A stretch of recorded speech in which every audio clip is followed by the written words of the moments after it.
Hello friends, आप सभी का स्वागत है मेरे चैनल स्वाद का अड्डा पर। तो चलिए दोस्तों, आज मैं अपने स्वाद का अड्डा पर बनाने वाली हूँ बहुत ही टेस्टी मलाई कोफ्ता, जो बहुत ही टेस्टी बनने वाली है और बहुत ही इजी रेसिपी मैं आप लोगों के साथ शेयर करने वाली हूँ। तो आइए इसे बनाना शुरू करते हैं। तो इसके लिए हमने यहाँ पास एक कटोरी छेना लिया है और इसके बाद हमने यहाँ पास एक आलू लिया जिसे हमने बॉईल करके इसे मैश कर लिया है, ये देखिए। और इसके बाद हमने यहाँ पास बारीक कटा हुआ अदरक और लहसुन लिया है 1 चम्मच। और इसके बाद हमने यहाँ पास 1 चम्मच नमक लिया है, आप टेस्ट के अकॉर्डिंग ले सकते हैं नमक को। और इसके बाद हमने यहाँ पास 2 छोटे चम्मच कॉर्नफ्लोर लिया है और इसके बाद हमने यहाँ पास लास्ट में 1 चम्मच कसूरी मेथी ऐड कर लेना है, ये देखिए। और इन सारी चीज़ों को हमें अच्छी तरीके से मिक्स कर लेना है, या फिर आप हाथ से मिक्स कीजिए या फिर चम्मच से, जिससे आपको सुविधा हो। और इसमें हमने किसी भी तरह का कोई लिक्विड या फिर हमने पानी यूज़ नहीं किया है, क्योंकि सारी चीज़ एकदम से सॉफ्ट है। और ऐसे ही ये देखिए अच्छी तरीके से मिक्स हो गई है, एकदम बिल्कुल डो की तरह। और ये देखिए बिल्कुल रेडी हो चुकी है। और इसके बाद हम इसकी छोटी छोटी बॉल्स बनाएंगे, या तो फिर आप गोल कोफ्ते बना सकते हैं। ये देखिए बिल्कुल इस तरीके से आप शेप दे सकते हैं। ये देखिए हमने यहाँ एक बना के आपको दिखाया है। और इसके बाद या फिर आप चाहें तो इस तरीके का भी सिलेंडर शेप भी इसमें दे सकते हैं। देखिए बिल्कुल इस तरीके का, जो भी शेप आपको बनाना हो या जो भी आपको अच्छा लगता है। ये देखिए हमने यहाँ पर कुछ इस तरीके का शेप बना के रख लिया है। और चलिए फटाफट से इसे फ्राई करते हैं। तो इसके लिए हमने तेल को पहले से ही कढ़ाई में गर्म कर लिया था और फिर एक एक करके हम इसमें जो हमने कोफ्ते का बना के रखा है इसे हम इसमें डालेंगे। और इसे हम एकदम हल्के हाथों से ही फ्राई करेंगे, क्योंकि कोफ्ते बहुत सॉफ्ट होते हैं, टूट सकते हैं। तो ये देखिए इस तरीके से हमें बहुत ही केयरफुली से फ्राई करना है। और कोफ्ते जो है रेडी हो चुके हैं, इसे हमने एक प्लेट में निकाल लेना है। और इसके बाद हमने एक दूसरी कढ़ाई में हमने यहाँ पास कुछ क्यूब्स बटर के ले लिए हैं और मेल्ट होते ही इसमें हमने 2 से 3 तेज पत्ते डाल देना है। और इसके बाद हमने यहाँ पास आधी इंच के लगभग दालचीनी के टुकड़े ले लिए हैं। और इसके बाद हमने यहाँ पास 3 से 4 हरी इलायची और 3 से 4 हमने यहाँ पास लौंग के ले लिए हैं। और इसके बाद हमने यहाँ पास बारीक कटा हुआ अदरक लिया है 1 चम्मच के लगभग। और फिर 1 चम्मच के लगभग हमने यहाँ पास बारीक कटा हुआ लहसुन ले लिया है। और इन सारी चीज़ों को हमें थोड़ी देर बटर के साथ ही भून लेना है, देखिए बिल्कुल इस तरीके से।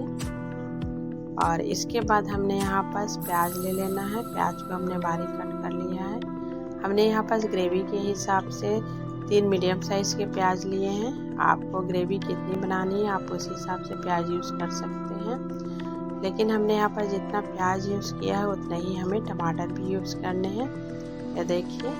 तो हमने यहाँ पास 2 बड़े साइज़ के टमाटर को बारीक कट कर लिया है और इसे हमने इसमें डाल देना है। और इसे भी हमें प्याज के साथ अच्छे तरीके से इसे भून लेना है, ताकि जो टमाटर है वो भी अच्छे तरीके से पक जाए और भून भी जाए।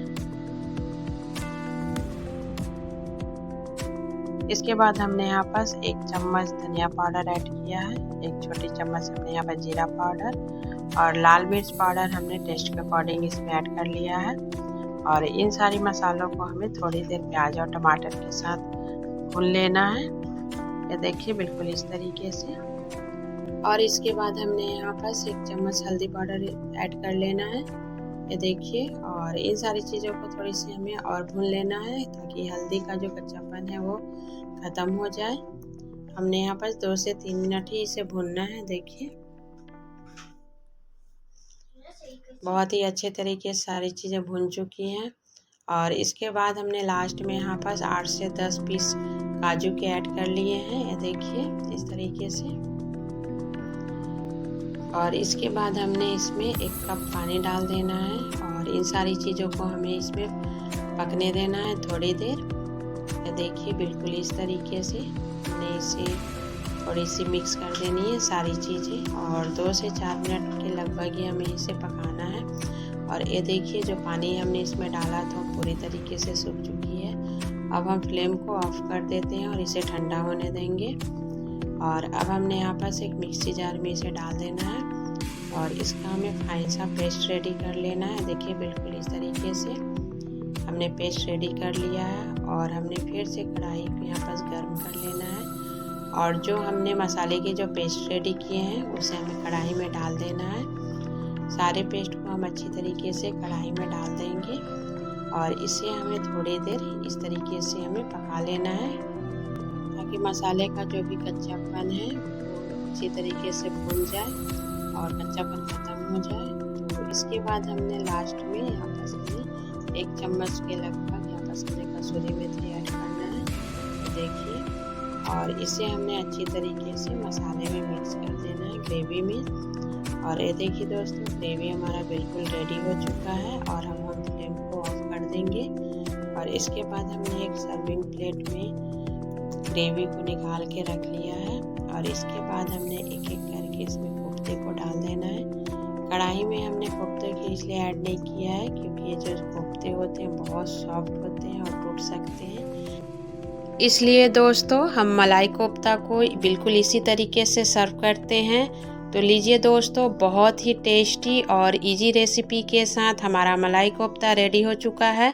तो आप इसे अपने दोस्तों के साथ फैमिली के साथ एंजॉय कीजिए। स्वस्थ रहिए, मस्त रहिए।